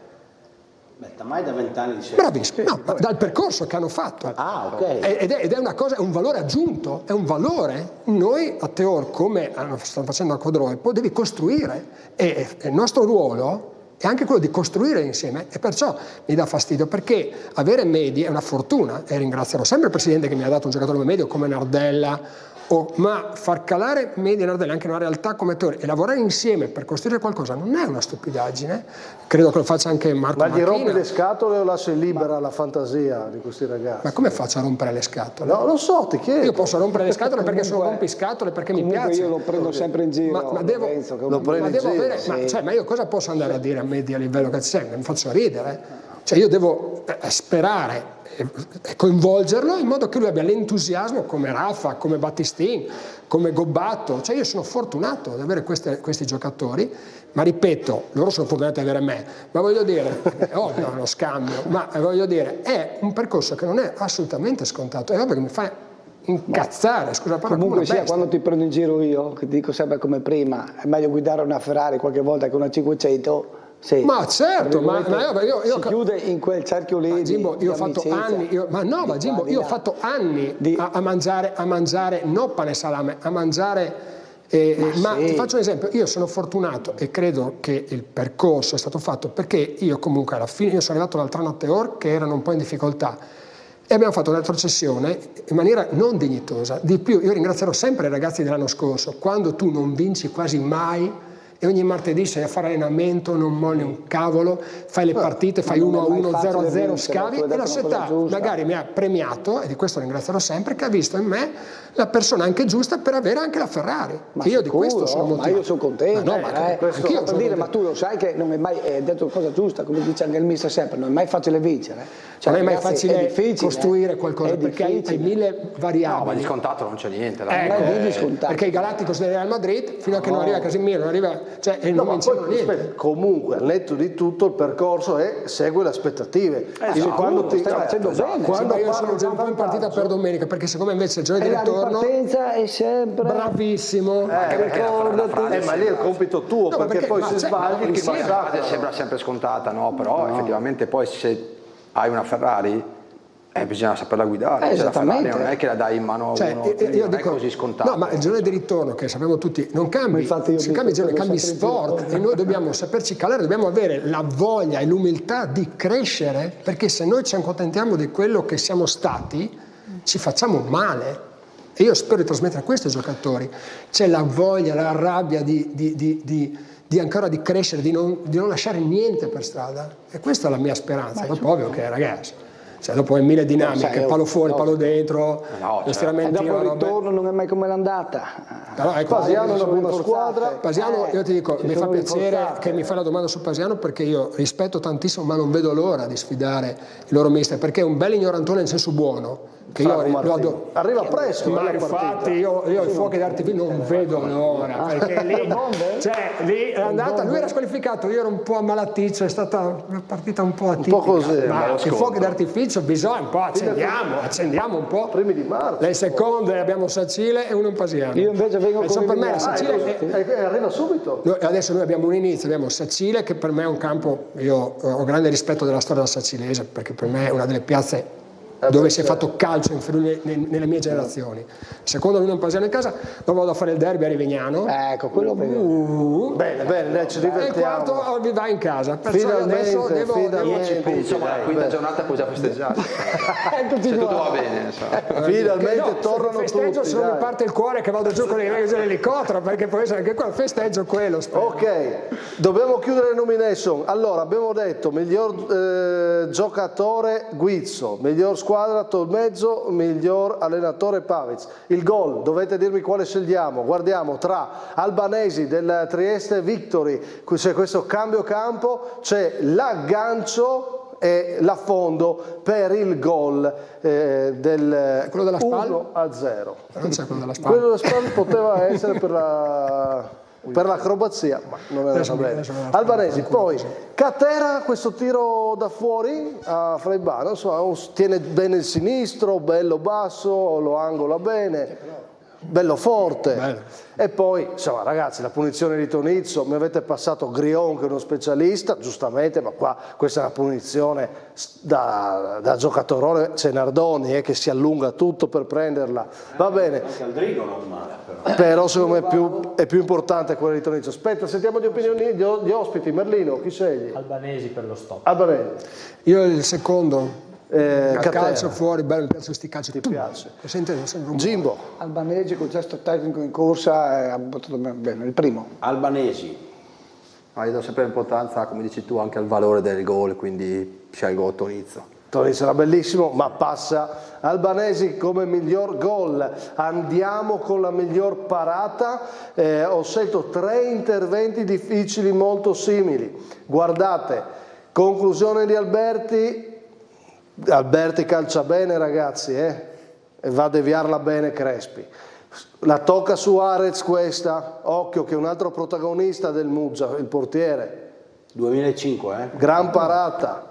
E poi Mirolo ne fa 2 a tormezzo belle, ho scelto questa, tiro da fuori, rimbalza davanti, il terreno è brutto. Anche qua, gli ospiti cosa scelgono? Questa? Mirolo, l'ultimo. Sì, perché rimbalza.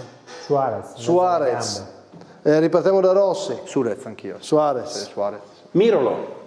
Suarez. E vince Suarez. Passa lui come miglior parata, l'avrei scelta anch'io. In chiusura avevo detto ho una sorpresa per Berlasso. Sentite un piccolo anticipo dell'intervista di De Marchi. Sentiamo. Pozzuolo è una squadra ricca di talenti. Ho passato un bellissimo anno, abbiamo avuto la fortuna di riuscire a fare anche lì il salto in eccellenza. Un anno bello perché all'interno del gruppo c'erano anche ragazzi speciali, addirittura li considererei folli, e quindi un folle per in eccellenza lo conosci benissimo. Lorenzo Berlasso. Bel complimento. Perché è vero, mi considero folle, ma è una cosa bella, se no siamo tutti piatti, ma che follia. Ok. Grazie. Adesso Marco è veramente un grande. È un bel personaggio da intervistare. Eccezionale. Sì, no? No, ma ti dico, io adesso ampio un po' il lavoro che stai facendo con queste persone e fai benissimo, perché è giusto la memoria storica. Ne hai una valanga da fare, perché ti considero Zamaro, tanti altri. Ma Marco è stato veramente un signore, ha fatto un anno, eravamo, dico, sempre insieme, e ho visto veramente un super giocatore, un super ragazzo. Bene. Per me. Dopo mi ha rotto il ginocchio lo stesso. Quella è andata. Vi lascio allora l'intervista a De Marchi, storico capitano del Tamai, 10 anni al Tamai, lo conosciamo meglio, ci racconta quel periodo di calcio molto bello. Io ringrazio Lorenzo Berlasso, ringrazio Andrea Merlino, Max Rossi, Simone Fornasiere, Massimo Jimbo Gerli, e grazie a tutti voi che ci avete seguito. Le storie dei dilettanti, adesso con Marco De Marchi, grazie a Pietro e Francesco in regia. La nostra intervista per chiudere la trasmissione, Storie dei dilettanti, via. 8 novembre 1971 nasce a Codroipo, è stato un centrocampista, un difensore centrale, ha legato la sua carriera soprattutto ad una squadra.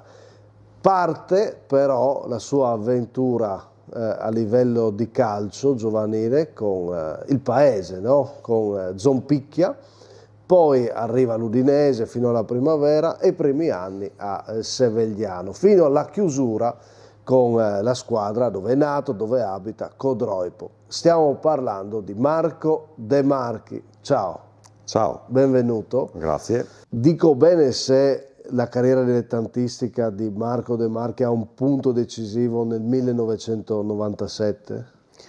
Dici bene, perché passo dalla Sacilese al Tamai, un passaggio voluto dall'allenatore Graziano Morandin. Mi ha voluto a Tamai, mi ha portato con sé e da lì sono rimasto nella società che per me rimane nel cuore, che appunto è quella di Tamai, e rimango a Tamai per 10 anni. Infatti una delle cose che caratterizzano la tua figura è essere stato un capitano storico di questa squadra. Ti senti un po' questo, il capitano, se dovessimo dire il capitano del Tamai, essere associato a questo? Sì, il mio soprannome è quello che usano i miei ex compagni di squadra, è quello del Kaiser.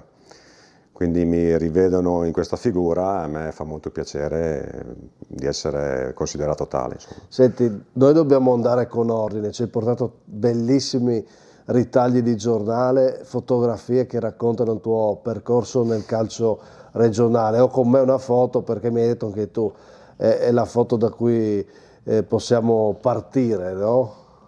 Sì, qui sono con il mio campione, che è Alessandro Orlando, e Luigino Sandrin, sono i miei compagni di squadra e di reparto. Ho vissuto anni speciali con loro ed è una foto per me importante, infatti l'ho portata in rappresentanza per questo motivo.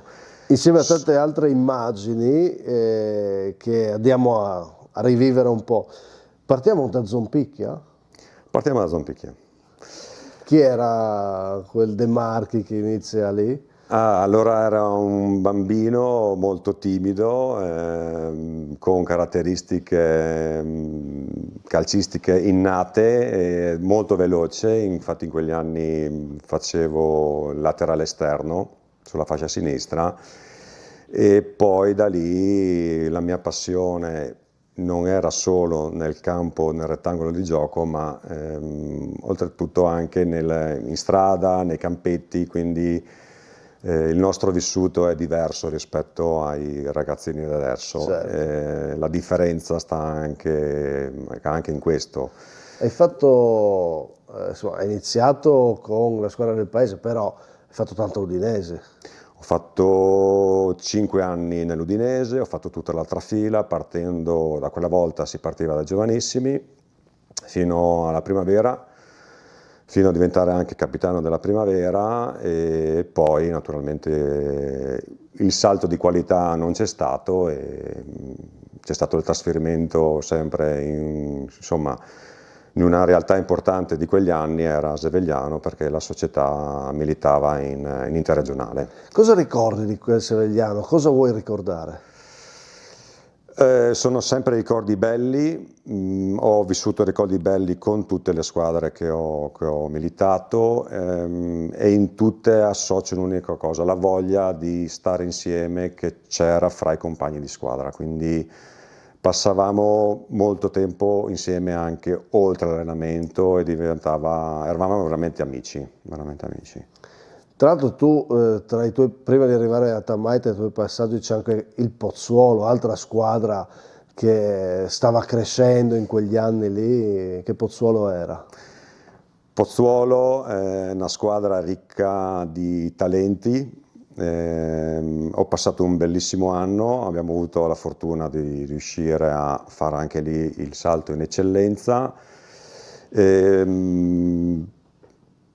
Un anno bello perché all'interno del gruppo c'erano anche ragazzi speciali, addirittura li considererei folli, e quindi un folle per in eccellenza, lo conosci benissimo, Lorenzo Berlasso. Ok, non ti ho chiesto di Sevegliano, com'era quel Tesser? Allora, non me ne vogliano gli altri allenatori, ma Attilio è stato il miglior Tesser, il miglior allenatore che abbia mai avuto, sia sotto l'aspetto proprio professionale, quindi sotto l'aspetto tecnico-tattico, ma anche mi ha dato molto a livello umano. Non è un caso che abbia fatto, non è un caso che abbia fatto una carriera di certo livello, sì. Che tu fossi un giocatore importante lo si capisce anche dal percorso, no? Nei dilettanti, perché Sevegliano, Pozzuolo, fai un passaggio a Sette Spighe, la Sacilese, no? Però poi appunto arrivi a Tamai e ti fermi. Qual è stata la differenza? Prima ti spostavi e poi ti fermi per 10 anni. Allora, a Tamai ho trovato una famiglia vera e quindi ho deciso di fermarmi. I valori che mi hanno trasmesso sono valori importanti e quindi li ho fatti miei, mi piacevano molto. Ho avuto la fortuna di trovare anche delle persone con le quali andavo d'accordo e hanno anche loro deciso di tenermi con sé. Probabilmente i miei valori rispecchiavano i loro e quindi hanno deciso di fare e di allungare il rapporto per moltissimi anni. Io ho cercato di trasmettere questi valori a tutti i miei compagni con i quali ho giocato. Ma vi sentivate davvero una favola del calcio dilettante? Direi di sì, perché l'ambiente del Tamai è unico, e un paesino di 2-3 mila abitanti, mettersi a confronto con realtà che possono essere come quelle di Rovigo, di Mezzocorona, di San Bonifacio, e avere i risultati dello stesso livello direi che è proprio una favola. Prima c'è un passaggio, tu dovevi lasciare il Tamai per andare alla Sanvitese, era un acquisto importante, in quel momento un passaggio importante, poi salta tutto. Cosa è successo lì? Qualche problema extra calcistico? Finito il rapporto col Tamai, mi ha contattato la Sanvitese e ho deciso di iniziare una nuova avventura a San Vito perché mi sentivo ancora di dare qualcosa al mondo del calcio. Dinamiche familiari mi hanno costretto a decidere di lasciare diversamente appunto, di lasciare il calcio e di dedicarmi più alla famiglia.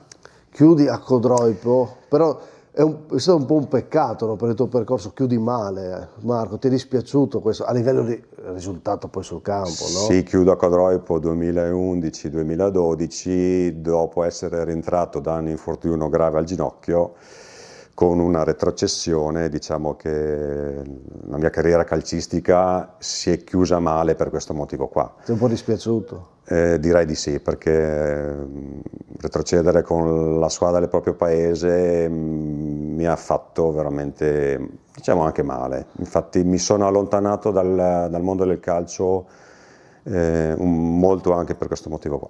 Curiosità, però a San Vito ci sei stato qualche settimana fa per guardare Tamai, la squadra dove hai giocato di più, contro Codroipo, la squadra del tuo paese. Che giornata è stata per te quella? Allora, è stata una giornata, direi, combattuta anche a livello emotivo, perché si affrontavano due squadre per me, diciamo, del cuore, no? Il Tamai e Codroipo. Sinceramente facevo più tifo per il Tamai. Sei onesto. Sono onesto. Non mi dispiace naturalmente che abbia vinto il Codroipo, è stata una bellissima giornata, una manifestazione organizzata benissimo, anzi devo fare i complimenti alla Sanvitese.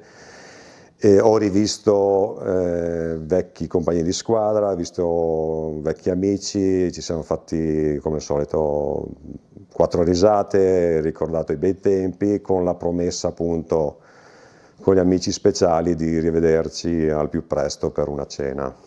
E allora ti chiedo che calcio era quello che hai vissuto tu?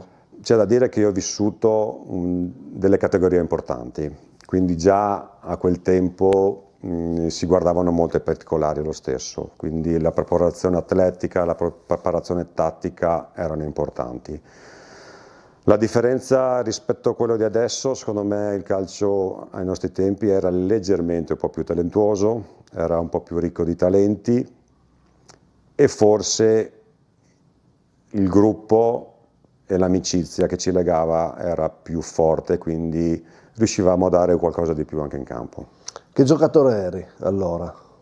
Mi posso rappresentare con un complimento che un giorno mi fece un mio compagno di squadra. Giocatore elegante.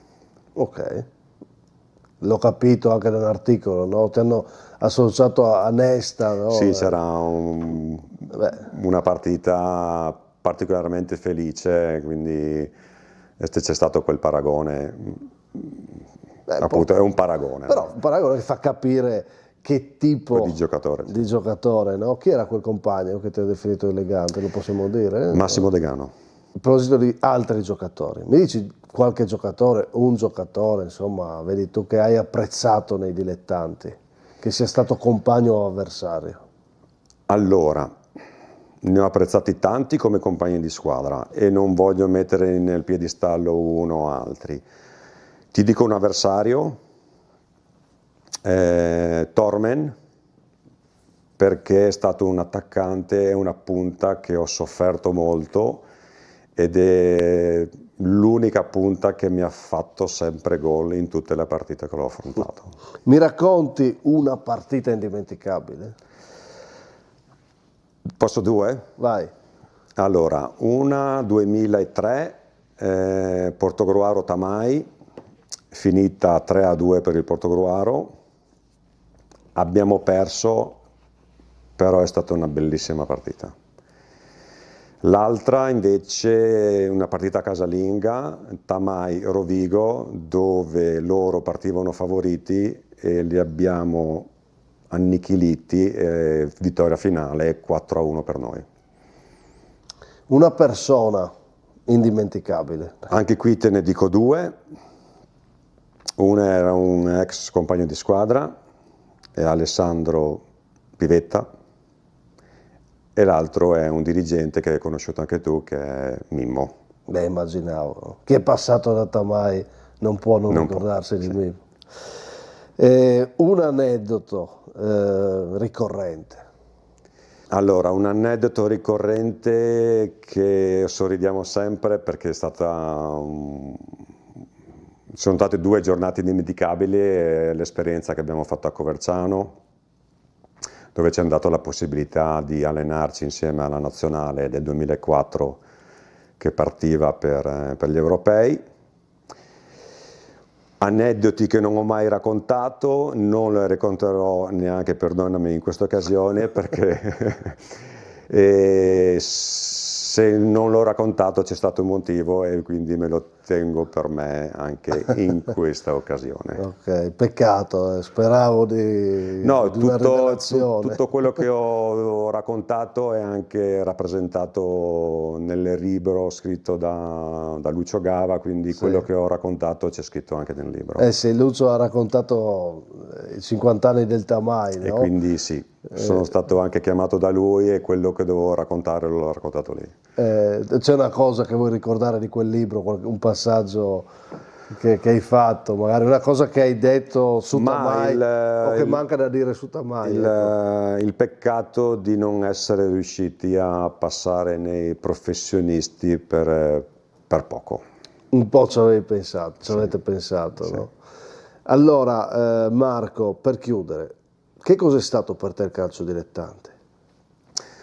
Allora, per me è stata un qualcosa di molto importante, perché il calcio l'ho vissuto con una forte passione. L'ho messo come prima cosa nel piedistallo fino a una certa età, quindi ho fatto tante rinunce, tanti sacrifici, tanti chilometri. Il calcio mi ha dato molto e quindi è parte della mia vita. Mi piace tuttora andare a vedere le partite, se mi è possibile vado a vedere appunto le partite del Codroipo, visto che milita in una certa categoria, quindi si può vedere anche del buon calcio. E basta, penso di aver espresso la mia opinione. È stato sicuramente bello ricordare una parte, un percorso che è stato molto importante, quindi soprattutto abbiamo incentrato questa chiacchierata sulla tua carriera, ma ricordiamo, insomma, sei stato il capitano del Tamai, questo non ci piove. Non si discute. Non si discute. Grazie a Marco De Marchi. Grazie a te e arrivederci sui campi.